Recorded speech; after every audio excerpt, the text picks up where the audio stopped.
Hi, Ben here, and welcome back to our long-awaited Work in Progress Wednesday. Yes, it's been a while, I can only apologise, but we are now in the middle of May basically, and we are frantically getting ready for our only show this year, which is going to be the Bushcraft show. So it is absolute chaos in the workshop, as always. Lots of things are in various stages of production. Lois has been busy in the leatherwork room making lots of sheaths and cases, and I've been juggling making full tang knives and a few carving tools and a few atoms and a few nomads, and the list goes on.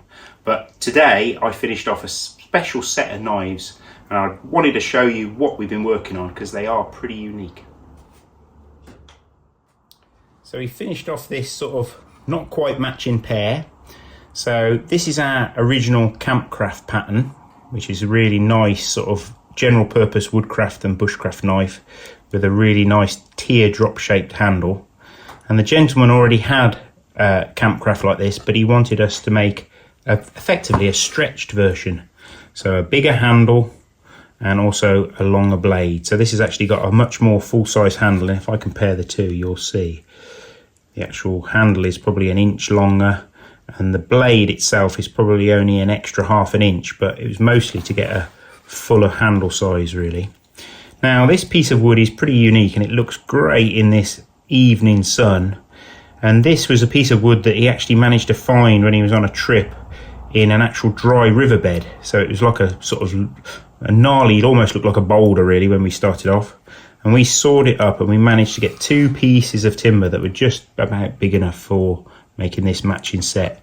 There was a little bit of an inclusion, like a bit of ingrown bark, but we've managed to sort of fill that with a bit of resin, so it's still totally solid. And to be honest, I think it must be a kind of desert ironwood, because it really didn't like being sawn or drilled or sanded, but the actual finish that you can get on it, that luster is quite unbelievable. So I think these are going to make a really durable knife handle, and yeah, adds that extra special thing to a knife when you can actually source the timber yourself. So these have got some fancy mosaic pins and things like that. So yeah, it's really nice to make these kind of special knives that have got a special meaning to the owner as well. So these are going to get sort of wrapped up. Lois has made some really nice coyote brown sheaths for these.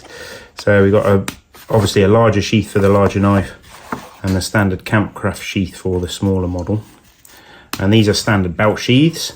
But yeah, these are pretty special, but we're working on some more special knives.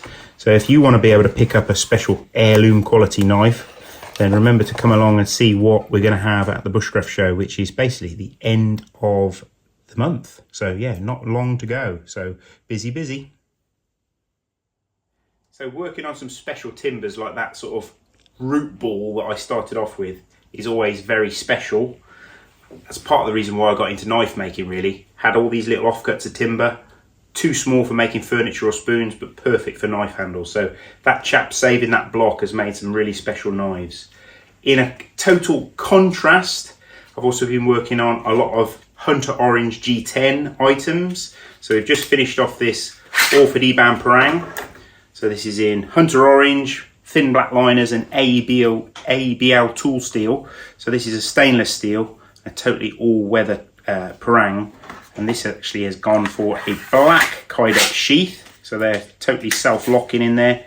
So yeah, really good all-weather bit of kit that can cope with anything you can throw at it really. So we should have a few parangs and a few nice timber handled knives at the Bushcraft show. So yeah, you've still got plenty of time to book tickets, and we've actually got a special offer on as well that you can get 15% off all weekend tickets. So all you need to do is go to the Bushcraft show website and you can type in the code Orford 15 TBS. So that's a capital O, our surname basically, Orford. So capital O for Orford, and then you've got 15 and then TBS in capitals as well. But we'll put that in the description below. But yeah, a few more late nights, early mornings, getting things finished off. But let's hope we get this same sunny weather that we've had the last few days, and hopefully we'll all see you there at the Bushcraft show. So thanks for tuning in. Sorry for that there's been a big long delay with these Work in Progress Wednesdays, but hopefully we'll be back on the scene, and we'll see you next week for another Work in Progress Wednesday.